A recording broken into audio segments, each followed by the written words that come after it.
106. La primera estrofa de este himno dice: ¿quieres ser libre del vicio y del mal? En Cristo Jesús hay gran poder. ¿Quieres por Él la victoria ganar? Por siempre poder hay en Él. Y la segunda dice: ¿quieres ser puro, aceptable al Señor? En Cristo Jesús hay gran poder. Te limpiará con la sangre que dio, por siempre poder hay en Él. Solo la primera y la segunda del 106.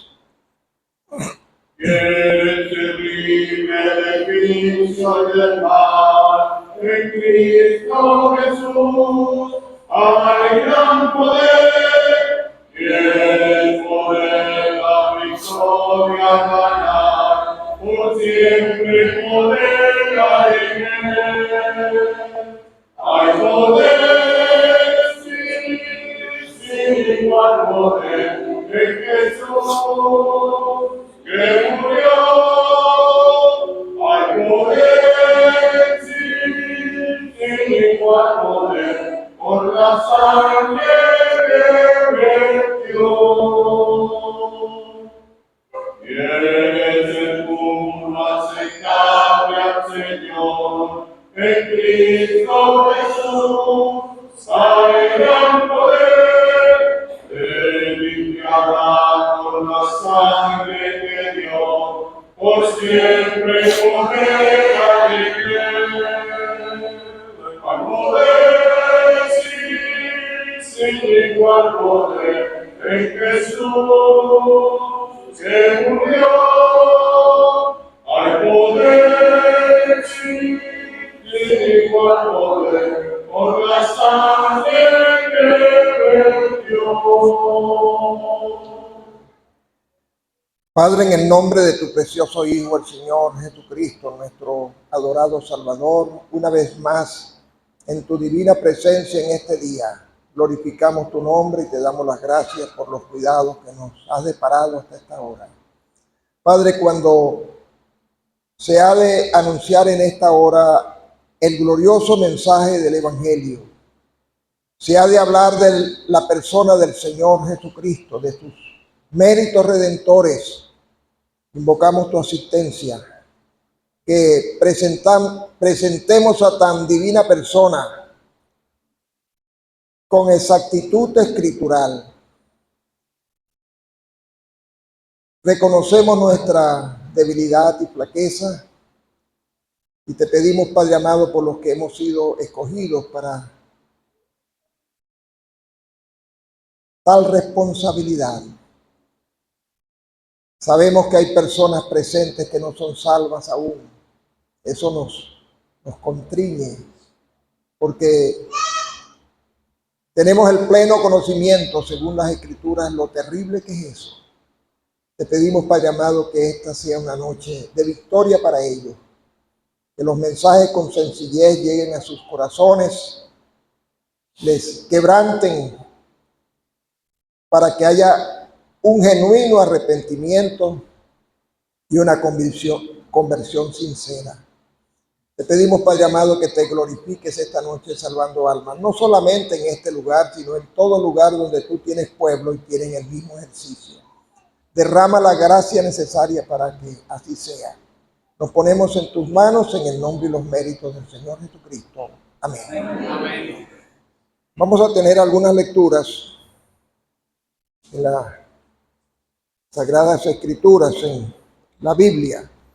La primera la vamos a tener en el Evangelio según Mateo, capítulo 8. Mateo capítulo 8, y tomemos la lectura en el versículo 23. Mateo 8 y 23 dice: y entrando él, refiriéndose al Señor Jesucristo, en la barca, sus discípulos le siguieron. Y aquí que se levantó en el mar una tempestad tan grande que las olas cubrían la barca, pero él dormía. Y vinieron sus discípulos y le despertaron diciendo: Señor, sálvanos, que perecemos. Él les dijo: ¿por qué teméis, hombres de poca fe? Entonces, levantándose, reprendió a los vientos y al mar, y se hizo grande bonanza. Y los hombres se maravillaron diciendo: ¿qué hombre es este, que aún los vientos y el mar le obedecen? Leamos ahora en el capítulo 9 de este mismo evangelio. Entonces, entrando Jesús en la barca, pasó al otro lado y vino a su ciudad. Y sucedió que le trajeron un paralítico tendido sobre una cama. Y al ver Jesús la fe de ellos, dijo al paralítico: ten ánimo, hijo, tus pecados te son perdonados. Entonces algunos de los escribas decían dentro de sí: este blasfema. Y conociendo Jesús los pensamientos de ellos, dijo: ¿por qué pensáis mal en vuestros corazones? Porque ¿qué es más fácil decir: tus pecados te son perdonados? O decir: levántate y anda. Pues para que sepáis que el Hijo del Hombre tiene potestad en la tierra para perdonar pecados, dice entonces al paralítico: levántate, toma tu cama y vete a tu casa. Entonces él se levantó y se fue a su casa. Y la gente al verlo se maravilló y glorificó a Dios, que había dado tal potestad a los hombres. En este mismo capítulo 9, pero ahora en el versículo 32, mientras salían ellos, he aquí le trajeron un mudo endemoniado.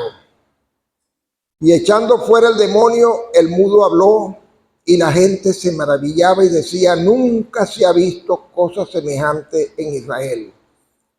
Pero los fariseos decían: por el príncipe de los demonios, echa fuera los demonios. Y una última referencia ahora en el Evangelio según Lucas. Vamos a leer en el capítulo 7 a partir del versículo 11. Aconteció después que él iba a la ciudad que se llama Naín, e iban con él muchos de sus discípulos y una gran multitud. Cuando llegó cerca de la puerta de la ciudad, he aquí que llevaban a enterrar a un difunto hijo único de su madre, la cual era viuda, y había con ella mucha gente de la ciudad. Y cuando el Señor la vio, se compadeció de ella y le dijo: no llores. Y acercándose tocó el féretro, y los que lo llevaban se detuvieron. Y dijo: joven, a ti te digo, levántate. Entonces se incorporó el que había muerto y comenzó a hablar, y lo dio a su madre. Y todos tuvieron miedo y glorificaban a Dios diciendo: un gran profeta se ha levantado entre nosotros, y Dios ha visitado a su pueblo. Vamos a dejar la lectura hasta acá, esperando la bendición del Señor. Amén. Apreciados amigos, les hemos invitado para hablarles de un Cristo que, como hemos cantado, tiene poder. No es un Cristo muerto, no es un Cristo de estampita, es un Cristo vivo que está en el trono, ejerciendo todo el poder que divinamente tiene. Y hemos leído algunos testimonios de ese poder. Primeramente leímos allí en Mateo, cuando, estando en aquella barca con sus discípulos, se levantó aquella terrible tempestad. Entendemos que la situación era difícil, era compleja, porque estos eran hombres de mar, acostumbrados a estas situaciones, a estas circunstancias. Y sin embargo, ellos se asustaron, estaban temerosos, estaban muy preocupados, tanto así que despertaron al Señor. Pero, ¿qué sucedió? el Señor habló, se calmó el viento, se calmó el mar y hubo una gran bonanza. Y aquellos hombres sorprendidos apreciaron la autoridad con que el Señor Jesucristo habló y la forma como aquellos elementos tan poderosos le obedecieron. Sencillamente estaba el Creador hablándole a su creación. Todo el poder de Él ejercido sobre su creación. Luego vemos cómo aquellos hombres llevaron a este paralítico. Por supuesto, no lo dice la Escritura, podemos inferir que este hombre había pasado por muchos médicos. Es lo que uno puede pensar, es lo que podemos inferir, pero no había habido respuesta. Ellos tomaron una decisión acertada. Y era de seguro la última posibilidad que tenían, pero era la decisión y la oportunidad acertada. Llevarle este paralítico al Señor Jesucristo. Pues bien, él viendo la fe de aquellos hombres, dijo: ten ánimo, hijo, tus pecados te son perdonados. Inmediatamente, la mala intención de aquellos religiosos que acechaban siempre al Señor, dijeron: blasfema, está blasfemando. Pero lo que ellos no se daban cuenta, no sabían, era que el Señor leía sus pensamientos, porque Él es omnisciente, Él todo lo sabe. Los atributos de Dios estaban en Él. La Escritura dice que en Él moraba toda la plenitud de la deidad. Y Él le dice: ¿qué es más fácil decir? ¿Tus pecados te son perdonados? O decir: levántate y anda. Y aquí hay algo que yo quiero que usted tome con detenimiento, porque hay una palabra interesante. Pues para que sepáis que el Hijo del Hombre tiene potestad en la tierra para perdonar pecados, entonces le dijo al paralítico: levántate, toma tu cama y vete a tu casa. Y eso ocurrió. Aquel hombre se levantó, tomó su cama y se fue para su casa. Y la gente, al verlo, se maravilló y glorificó a Dios, que había dado tal potestad a los hombres. Pero hay la palabra que yo quiero que usted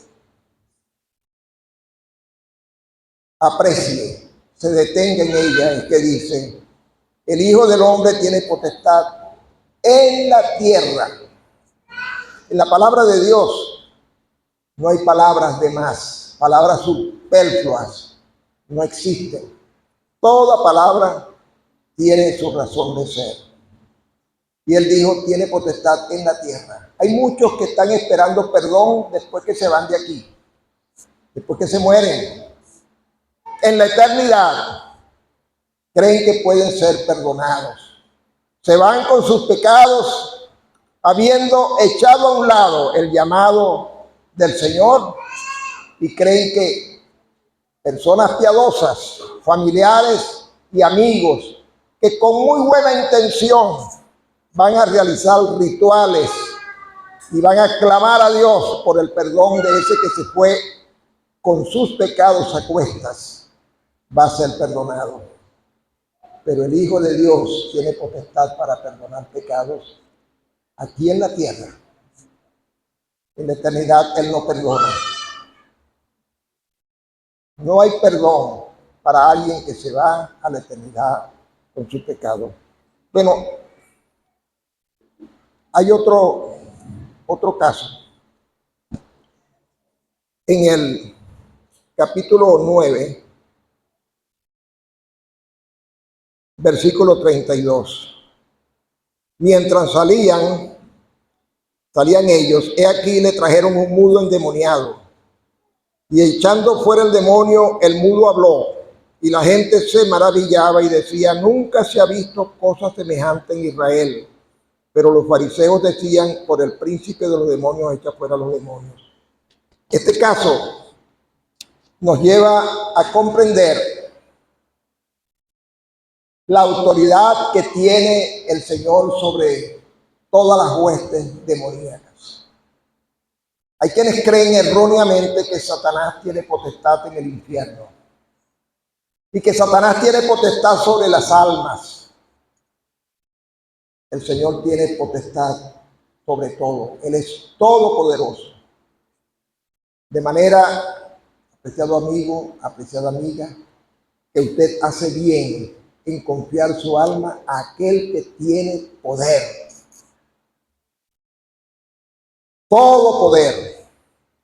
Y finalmente, vemos el caso doloroso, en principio, pero muy feliz al final, de esta viuda. Una mujer que había perdido a su esposo y en ese instante estaba acompañando a su hijo al cementerio. Cosa tan triste, hijo único. Quedaba sola, desamparada, podemos decir. ¡Qué dolor! El Señor se identificó con su dolor y mandó a detener el cortejo fúnebre. Y le dijo a aquel hombre, joven, a ti te digo, levántate. Y con la sorpresa de a todos aquellos presentes, aquel joven se levantó del féretro. La muerte lo regresó. La autoridad del Señor sobre la muerte. La Escritura dice algo más supremo aún. Que el Señor con su muerte en cruz venció a la muerte y al que tenía el imperio de la muerte, a Satanás. Pero no solo Él tiene potestad sobre la muerte física. Para el que cree en el Señor Jesucristo no va a haber muerte segunda. ¿Y sabe usted cuál es la muerte segunda? Condenación eterna. En el lugar de afuera, en el lugar de las penumbras, de la soledad, del dolor eterno. Pero el que cree en Cristo no sufrirá esa segunda muerte. Puede ser que nosotros suframos, como ha pasado a través de los siglos, creyentes muriendo y siendo sepultados. Esa es la muerte primera. Los creyentes van a resucitar. Para el creyente no habrá muerte segunda. Habrá vida y vida en abundancia. Usted puede disfrutar de esa vida en abundancia. Le hago una pregunta final. Me bajo con esta pregunta. ¿Usted considera que el Señor Jesucristo no es digno de que usted le entregue su corazón en esta noche? ¿Es que lo considera indigno de ello? ¿Es que considera más digno el mundo y sus placeres que este Cristo que murió por usted, que derramó su sangre buscando su salvación y su vida eterna, y que tiene poder para perdonarle y para salvarle? ¿Usted cree que no es digno de que usted en esta noche le entregue su corazón? Ojalá que usted diga sí en esta noche y esta sea la más hermosa noche de su vida. Que el Señor prospere en su palabra. Amén.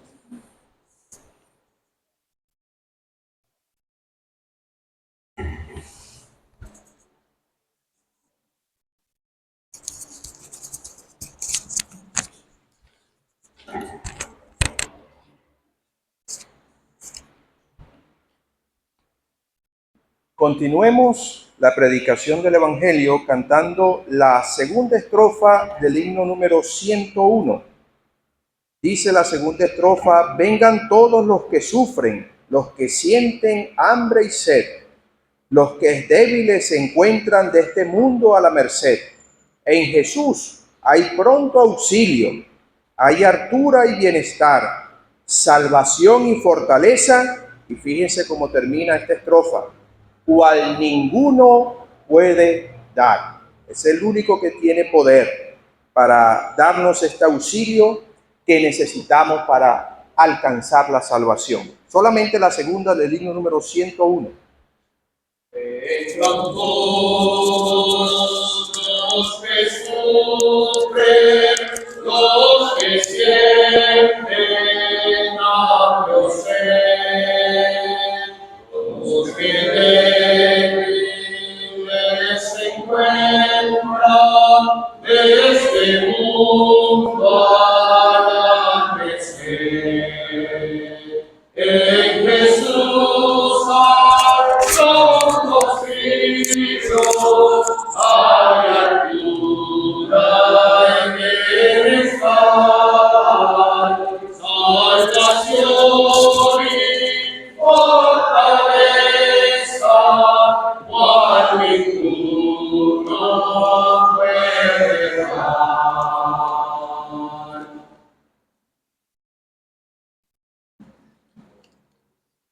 He estado pensando hace algunos días en cuanto a la abundancia de Dios. Y quiero comenzar hablando de la sobreabundante gracia de Dios. Vamos a leer dos versículos en la Epístola a los Romanos, capítulo 5, y vamos a leer versículo 20 y 21. Dice así la palabra de Dios: la ley se introdujo para que el pecado abundase, mas cuando el pecado abundó, sobreabundó la gracia, para que así como el pecado reinó para muerte, así también la gracia reine por la justicia para vida eterna mediante Jesucristo, Señor nuestro. La ley se introdujo para que el pecado abundase, mas cuando el pecado abundó, sobreabundó la gracia, para que así como el pecado reinó para muerte, así también la gracia reine por la justicia para vida eterna mediante Jesucristo, Señor nuestro. Hasta allí está bien. Que el Señor prospere la lectura y lo que hemos escuchado en esta noche. Amén. En un viaje de tren, iba un muchacho sentado en la ventanilla del tren. El muchacho agitaba su pierna con fuerza y gran velocidad. Veía hacia la ventana, veía hacia arriba, se tapaba la cara y volvía otra vez a mirar hacia afuera y agitaba su pierna con mucha fuerza. Al lado, sentado de él, estaba un predicador. Viendo que aquel muchacho estaba nervioso y preocupado, le preguntó: noto que estás preocupado. Si quieres, puedo ayudarte. Y aquel muchacho le manifestó lo que le estaba sucediendo. Él dijo que él se había ido de su casa sin el consentimiento de sus padres. Había estado ya mucho tiempo fuera de ella y hacía 2 semanas, arrepentido de aquella decisión que tomó, había escrito a sus padres y sus padres no le habían dado respuesta alguna. Después de esto decidió escribirle a su madre y le dijo a su madre que si a ellos le parecía bien perdonarle aquella decisión de irse de su casa sin su consentimiento, que ellos tomaran un pañuelo blanco y lo amarraran en un árbol enorme, grande, que había frente a su casa. Un pañuelo blanco era todo lo que él pedía para que fuera la señal de que él había sido perdonado. Y aquí voy rumbo a mi casa, esperando pasar frente a ella, porque el tren pasa por frente de mi casa, y no sé si voy a ver el pañuelo blanco. Entonces el predicador, habiendo escuchado esto, le dijo, bueno, haz algo. Cálmate, tranquilízate y cierra tus ojos. Yo voy a estar pendiente para ver el árbol y notar si hay un pañuelo allí. Bueno, el muchacho se tranquilizó hasta donde pudo, cerró sus ojos y le preguntaba a cada momento, ¿ya viste el árbol? Y el predicador le decía, no, todavía no. Hasta que llegó un momento en que le dijo, ¿ya viste el árbol? Y él dijo, sí, estoy viendo el árbol. ¿Hay un pañuelo blanco en el árbol? Y el predicador, cuando el tren pasó frente a aquella casa con aquel enorme árbol, él dijo, no veo solamente un pañuelo, veo un pañuelo en cada rama del árbol. Aquel muchacho enseguida abrió los ojos y miró hacia atrás y vio aquel enorme árbol, casi cubierto por completo por pañuelos blancos. Con lágrimas en los ojos de felicidad, supo que había sido perdonado. Así es la sobreabundante gracia de Dios. Si nosotros pecamos, Dios, en su gracia infinita, en su gran amor, en su sobreabundante gracia, Él ha provisto un plan, una provisión para quitar de en medio el pecado. Ahora, el apóstol escribe a los romanos y él dice que la ley se introdujo para que el pecado abundase. ¿Cómo entender esto de que Dios introduce la ley, la palabra, para el pecado, para que el pecado abundase? Dios, en su infinita sabiduría, Él utilizó la palabra escrita para manifestar lo que realmente somos. ¿Qué hizo Dios a través de la ley cuando la introdujo? Exponernos. Dios dio ordenanzas en el pasado y a través de aquellas leyes, esos 10 mandamientos que todos conocemos, que hemos escuchado en alguna oportunidad, lo que hizo fue exponer nuestra naturaleza de pecado. Él expuso nuestra triste realidad, que nuestro corazón contaminado por el pecado, por el germen del pecado, lo único que hace es ceder al mal, al pecado que hay en nosotros. Manifestar delante de Dios que somos desobedientes. ¿Cuál era el propósito de Dios con la ley, con la palabra? Era que nosotros nos diéramos cuenta cuán pecadores somos delante de Dios. Usted puede decir, pero cuando Adán y Eva pecaron no estaba la ley todavía escrita. Todavía no había una ley escrita en ese instante. Dios la había dado de manera oral. Él había manifestado su voluntad. En este entonces Dios solamente dio un solo mandamiento. Y ese mandamiento, el hombre y la mujer lo quebrantó por su desobediencia. Se introdujo el pecado. Y la palabra dice que por el pecado se introdujo la muerte. Así la muerte pasó a todos los hombres, por cuanto todos pecaron. Si aquí hay alguien en este lugar, en este local, que no tiene pecado, no tiene por qué temer a la muerte, porque nunca moriría. La muerte es un resultado del pecado. Y no es verdad que todos estamos allí expuestos a la muerte, algunos sorpresivamente, otros por enfermedad. En estos días conversábamos con mi papá y él decía, bueno, uno desde que nace comienza a morir. Y es verdad, vamos envejeciendo, en algún momento nos va a encontrar la muerte. Pero eso no es otra cosa sino el resultado del pecado. Entonces, Dios en sus inicios dio sus mandamientos hablados. Él se manifestó a hombres que fueron objetos de su amor, que hallaron gracia delante de los ojos de Dios. y les expuso qué era lo que querían de ellos, hasta que llegó el momento en que Dios dio su ley a un pueblo, el pueblo de Israel. Y ahí estaba la ley escrita. Se introdujo la ley para que el pecado abundase, para que los hombres entendieran cuán pecadores, cuánto pecado hay en la raza humana. Dios nos expuso a través de la ley. Nos creemos buenos. ¿Cree usted que es tan bueno y que merece el cielo? Mire, no hay un mensaje del Evangelio que se presente de la manera en que usted tiene que hacer algo para alcanzar salvación.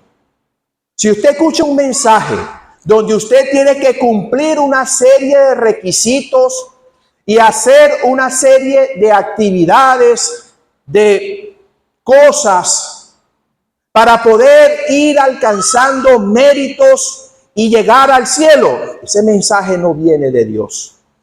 Porque el mensaje de Dios no nos habla de lo que nosotros tenemos que hacer en cuanto a la salvación. Nos presenta es lo que Él hizo por nosotros.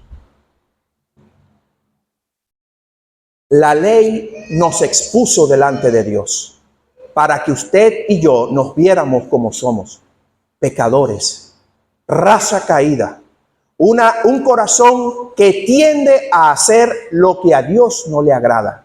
Eso es lo que somos los seres humanos. Y por eso es que Dios se encargó de hacernos ver. Y otra cosa que Dios buscaba cuando introdujo la ley es ver lo incapaces que somos nosotros de obtener salvación, de buscar salvación. Porque en vez del hombre verse reflejado en la palabra de Dios como pecadores y buscar de su perdón, el hombre lo que hacía era desobedecer, desobedecer y desobedecer. Por eso es que él habla de que el pecado abundó, porque lo que hizo el hombre es hacer todo lo contrario a lo que Dios había establecido.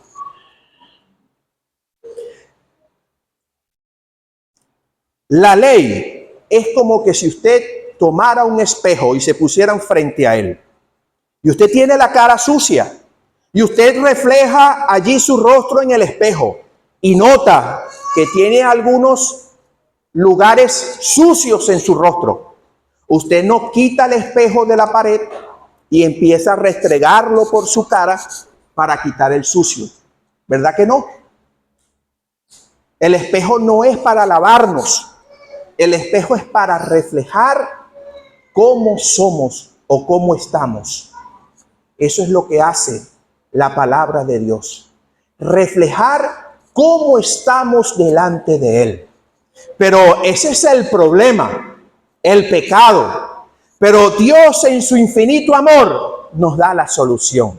Si el espejo no es para quitar el sucio de nuestro rostro, Él ha provisto un medio para así poder limpiarnos, que es a través de la obra consumada por Cristo en la cruz del Calvario.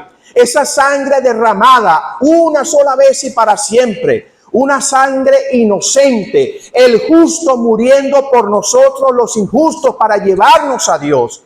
He allí la fuente inagotable de salvación. No es el espejo, ese es lo que tenemos que utilizar nosotros para quitar la mancha de nuestro pecado. Pero el hombre pretende cumplir todo lo que Dios manda en su ley y a través de esa forma tratar de agradarle a Él para conseguir un lugarcito en el cielo. Dios no lo dice así. La palabra de Dios dice en Efesios capítulo 2 que por gracia sois salvos por medio de la fe.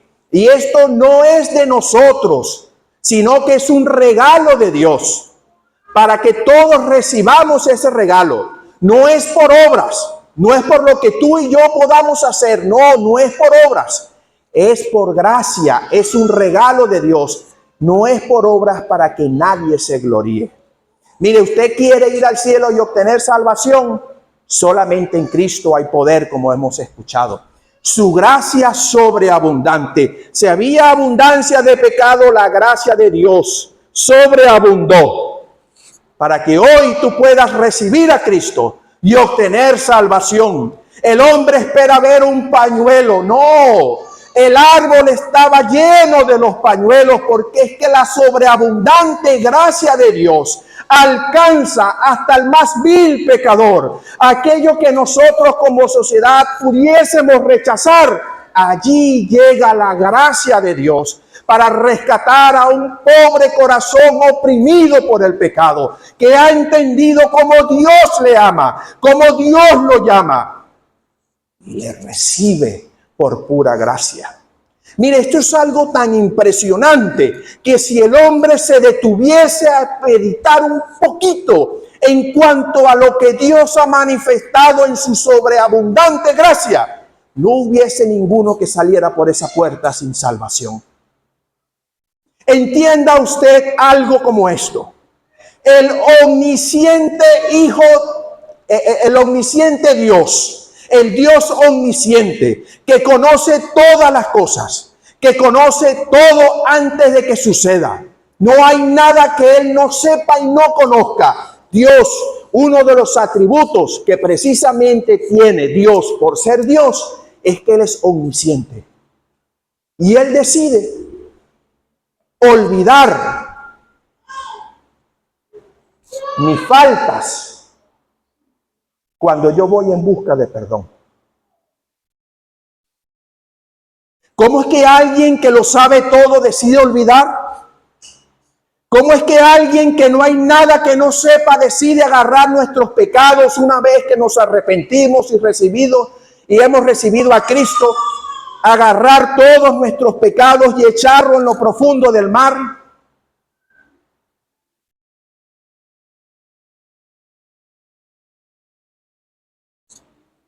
El omnisciente, siendo omnisciente, olvida mis errores, olvida mi error. Mis faltas son muchas, su gracia es mayor. Eso solamente lo hace por la sobreabundante gracia de Dios. Mire, el hombre en su arrogancia, en su orgullo, él no concibe que no haya algo que él tenga que hacer para lograr el favor de Dios. Yo tengo que buscar hacer algo. Cuando el hombre quiere hacer para obtener salvación, es como que si quitase de en medio la gracia de Dios y pretendiera él poner allí sus propias obras. Si hay algo que nos ayuda, si hay algo que realmente nos beneficia para salvación, es precisamente la sobreabundante gracia de Dios. No hay pecado que la gracia de Dios no alcance. No hay. Es sobreabundante. La palabra de Dios dice que quienes han recibido por gracia la salvación en la fe del Señor Jesucristo, dice que la gracia de Dios ha sido derramada en sus corazones. Y su gracia es sobreabundante, como hemos dicho. Su gracia no tiene límites, es continua, está presente. De hecho, se manifiesta aún en esta noche, permitiéndote a ti escuchar un mensaje como el que estás escuchando. Su gracia se está manifestando. ¿Y qué es la gracia de Dios? Es recibir lo que no merecemos.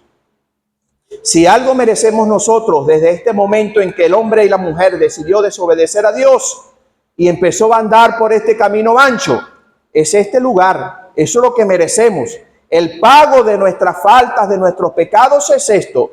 Pero la gracia de Dios se ha manifestado en darnos algo que no merecemos. De tal manera amó Dios al mundo que ha dado a su Hijo unigénito, para que todo aquel que en Él cree no se pierda, mas tenga vida eterna. Eso es gracia. Por eso es que es un regalo. No es un premio. No es algo que merecemos. Es un obsequio de parte de Dios. Hoy en esta noche, Dios te ofrece a ti disfrutar de su sobreabundante gracia. Recibe a Cristo, experimenta el perdón de tus pecados y comienza a vivir la vida en Cristo. Que el Señor te ayude y Él prospere su palabra. Amén.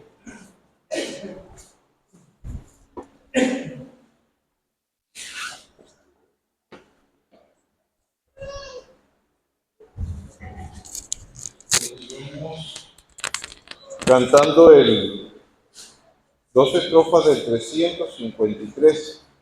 Dice: la gracia de mi Dios, el tema encantador. El cielo dio la dulce voz al mundo pecador. Las dos primeras del 353. La gracia de mi Dios, tema encantador, el cielo dio la dulce voz al mundo pecador. Por gracia salvo soy, mi voz se venga aquí. Por todos Cristo muerto y muerto por mí.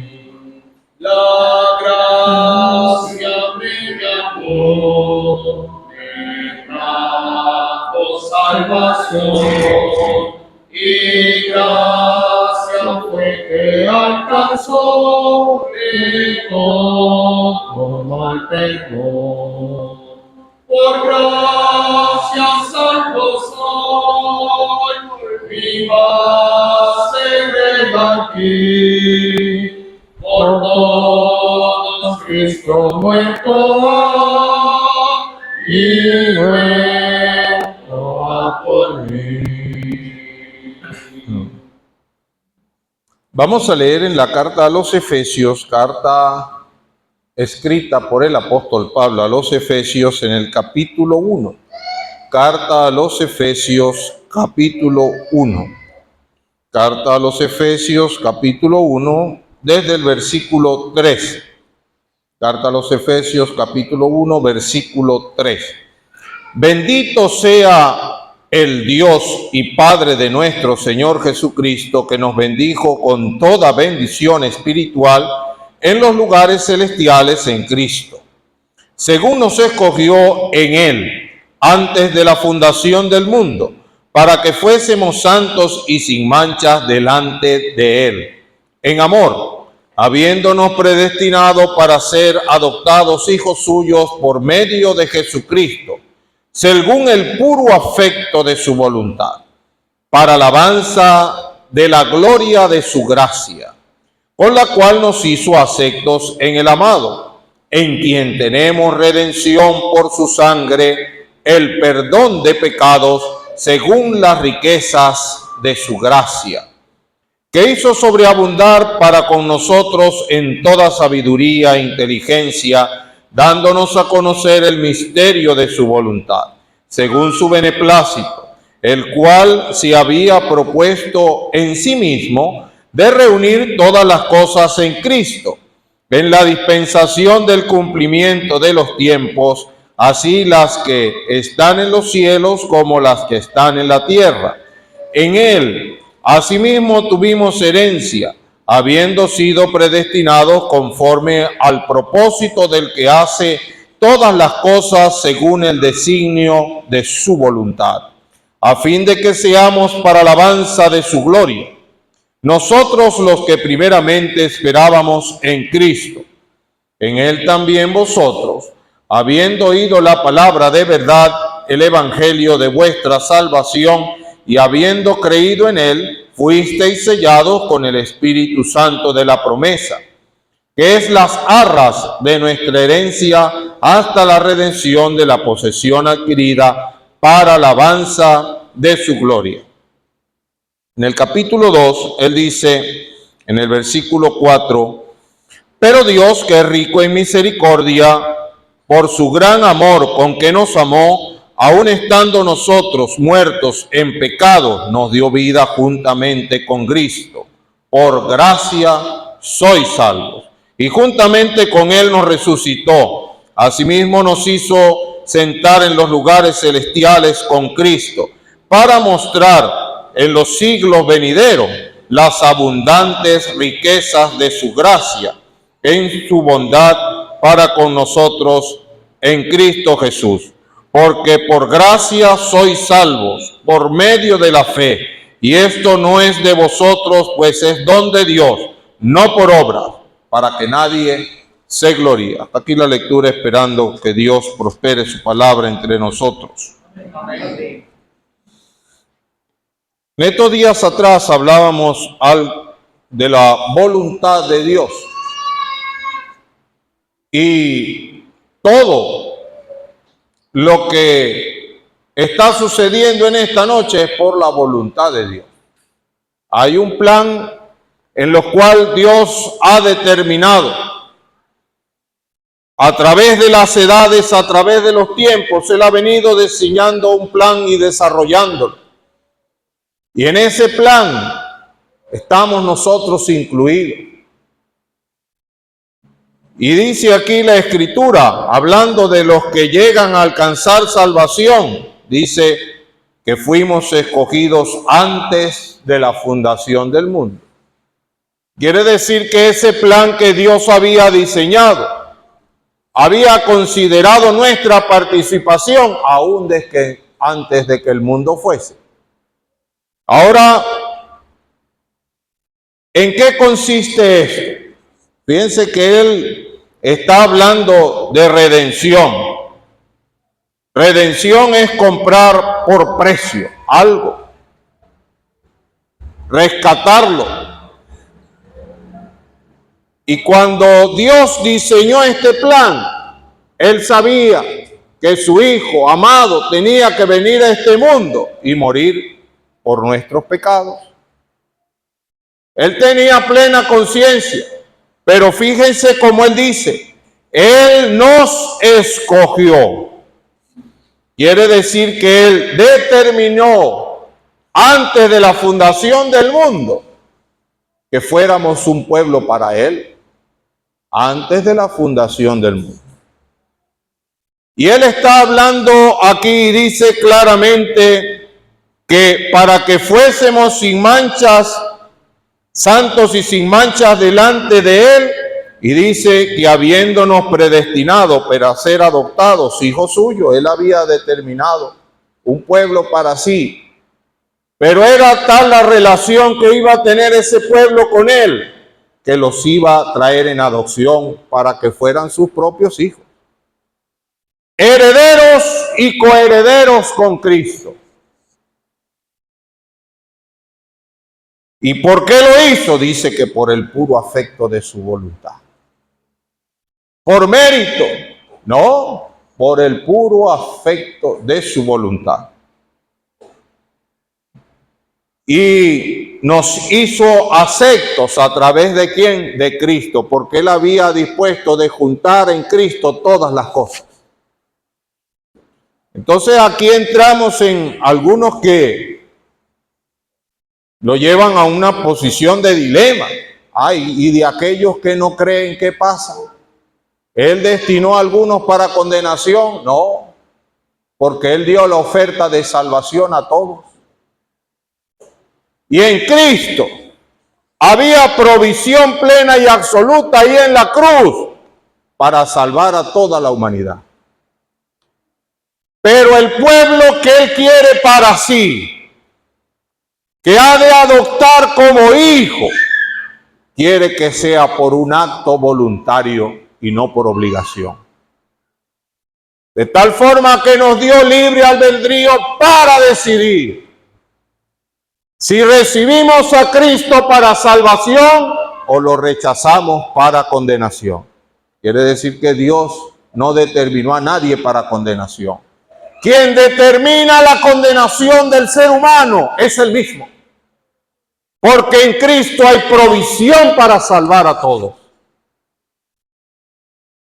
Todos los que han de ir a la condenación eterna, a este lugar de perdición, lo harán por su propia responsabilidad.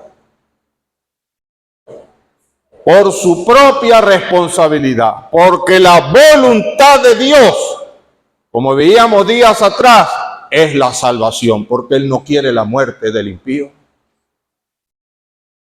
Es solo por la determinación humana que la persona se pierde. Pero Dios ha determinado, y Él busca, y Él anhela, y Él da todas las oportunidades que el ser humano necesita para que sea salvo. Dice el apóstol Pedro que para algunos es motivo de burla el hecho de que nosotros sabemos que Cristo, como lo prometió, ha de volver. Y dice, ¿dónde está el advenimiento? ¿Dónde está la promesa de su venida? Y él explica, Él no ha venido hasta ahora porque es paciente, no queriendo que ninguno perezca, sino que todos procedan al arrepentimiento. Si hoy usted está aquí escuchando el mensaje del Evangelio, es porque Dios ha sido paciente con usted, no queriendo que usted vaya a la perdición eterna, y extiende su mano de amor nuevamente para llamarle al arrepentimiento y aceptar a Cristo como su Señor. Es solamente por el puro afecto de su voluntad, por su misericordia extendida hasta este día. Longanimidad, un sentimiento extendido de misericordia hasta el día de hoy. Ahora, ¿cómo ha sido su actitud hasta el día de hoy? De indiferencia, de no tomarlo en serio. Bueno, le aconsejamos de que cambie esa actitud, porque si el Señor viniera en esta noche y usted no ha decidido por Cristo, irremediablemente tendrá que ir al lugar de perdición y no habrá excusa, no habrá excusa. Dios ha mostrado su amor para con nosotros. Ahora hemos escuchado allí de esa gracia sobreabundante. Y pudiéramos verlo de muchas formas. Ha sido presentado maravillosamente cómo Dios tiene sus brazos abiertos y cómo ha manifestado maravillosamente su gracia para con usted hasta el día de hoy. Usted no ha hecho de ella, no se ha apropiado de ella. Y se explicaba claramente, gracia no es otra cosa que recibir lo que no merecemos. Recibir lo que no merecemos.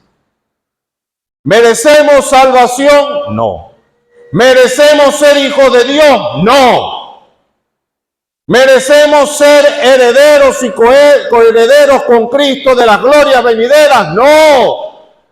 Pero Él en su gracia ha determinado hacerlo así para aquellos que se arrepienten y reciben a Cristo como su Señor y Salvador.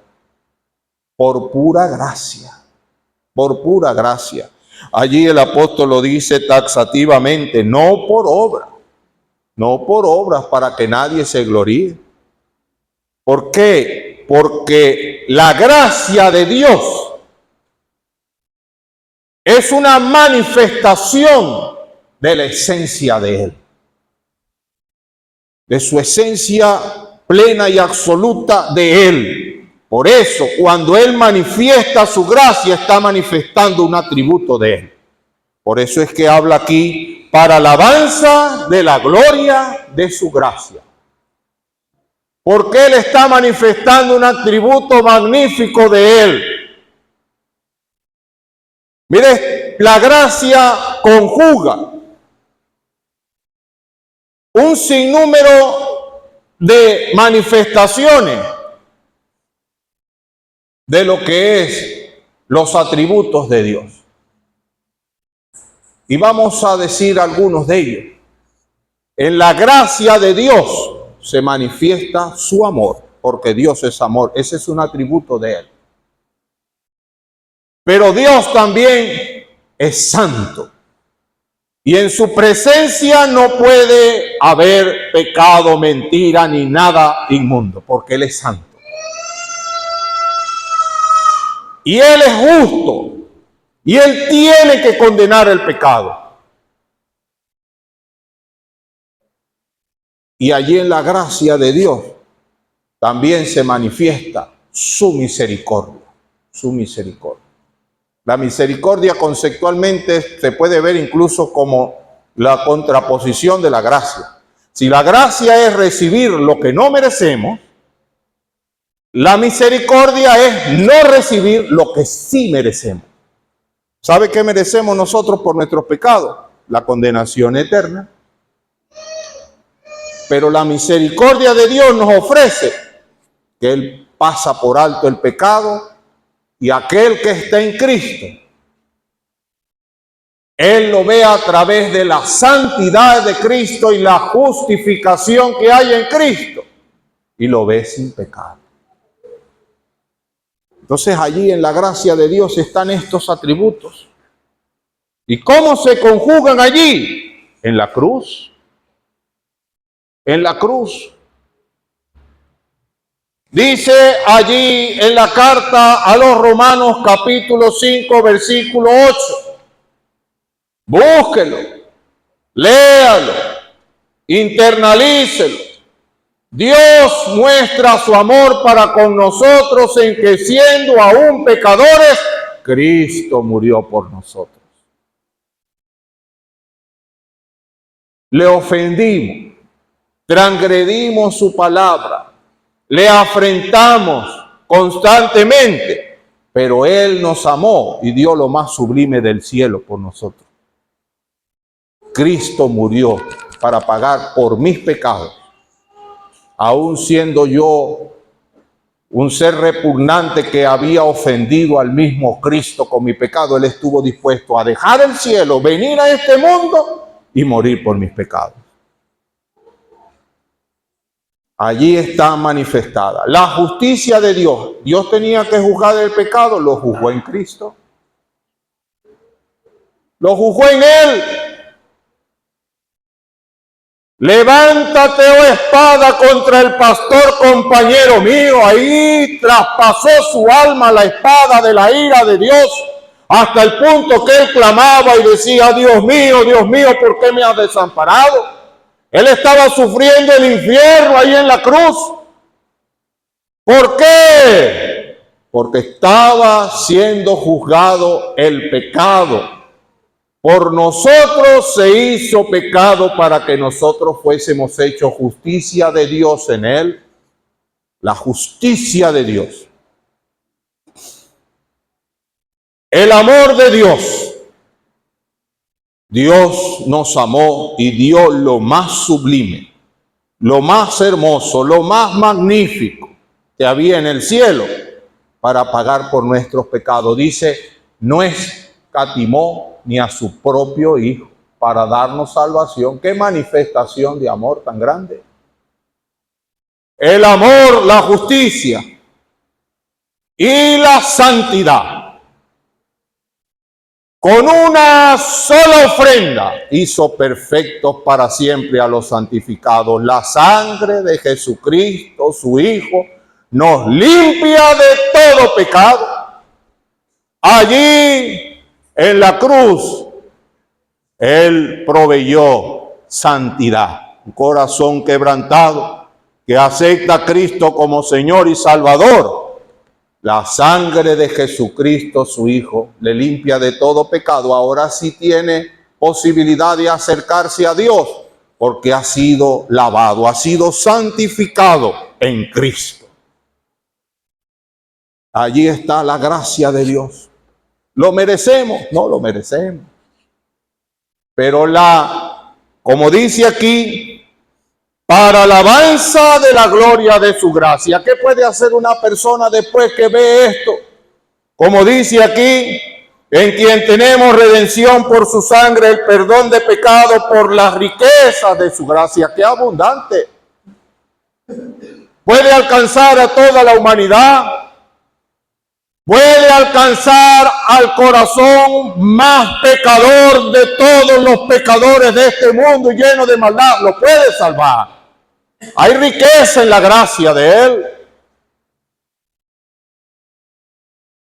Dice la ley que cuando alguien quebrantaba o dañaba a otro, tenía que pagarle añadiendo una quinta parte de lo que había transgredido. Dios no pagó una quinta parte. como ha sido explicado, Dios dio lo más sublime del cielo para pagar la deuda de mi pecado. Abundante riqueza de su gracia. ¿Y qué podemos hacer? Alabarle a Él. Y todo este plan que Él ha venido desplegando, dice que es para mostrar en los siglos venideros las abundantes riquezas de su gracia y su bondad para con nosotros en Cristo Jesús. Por gracia soy salvo, por medio de la fe. La fe. ¿Cómo usted puede aprovechar esta bendición? ¿Cómo puede usted hacerse de esta gracia? Por fe. Es una toma de decisión. Usted hoy tiene que decidir entre la vida o la muerte, entre la gracia de Dios o la condenación eterna. No hay punto intermedio. Usted decide, fe en Cristo o rechazo la oferta de salvación y sigo por este mundo a merced de, como dice la Escritura, atesorando ira para el día de la ira y del justo juicio de Dios. Que Él le ayude y prospere su palabra. Padre, te damos las gracias por el Señor Jesucristo. Él vino a este mundo, manifestó su gracia en toda la extensión magnífica de su vida. Y la expresión más excelsa y gloriosa, el resplandor de la gloria magnífica tuya, brilló desde la cruz, dando provisión y salvación al pobre pecador. Te damos las gracias porque hasta el día de hoy has extendido tu misericordia y tu gracia está allí a la mano de aquel que quiera hacerse por medio de la fe. Pedimos por los que han escuchado que tu palabra sea prosperada, que germine, que tu Santo Espíritu obre en los corazones que han recibido el mensaje. Al salir, llévanos con bien, nos ponemos en tus manos. Te lo pedimos todo en el nombre de tu Hijo amado, nuestro Señor Jesucristo. Amén. Vamos a cantar del 451. Esto lo cantó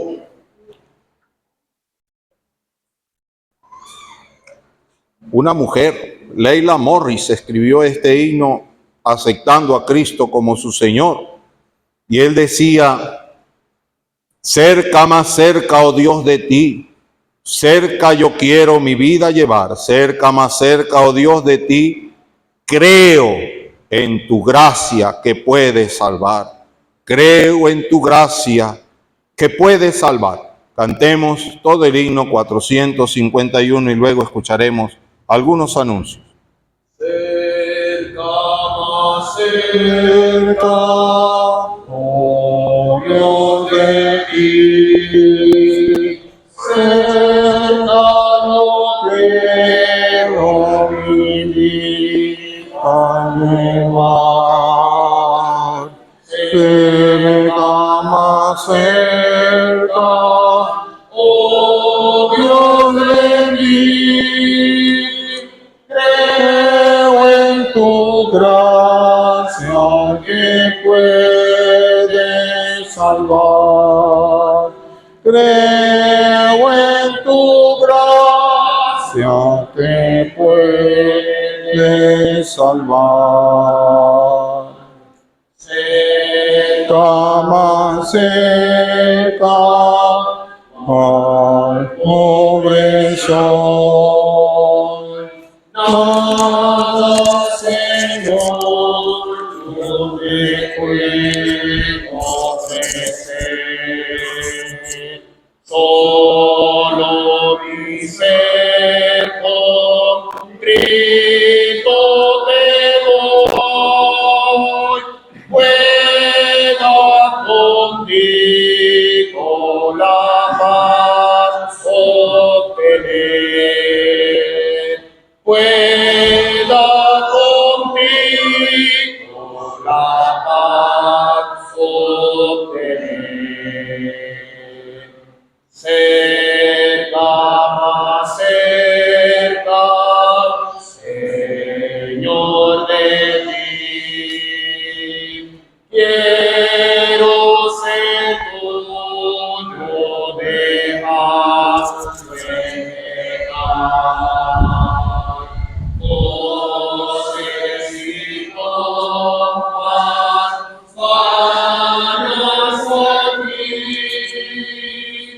todo Señor, que ahora dejar.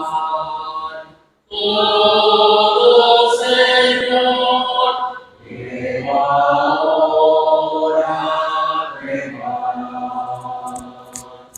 Sepa, sepa, mientras el ser arrepentirá mi luz en tu paz.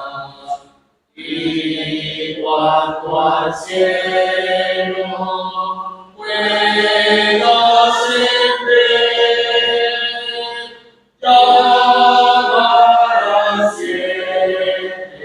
conmigo estarás.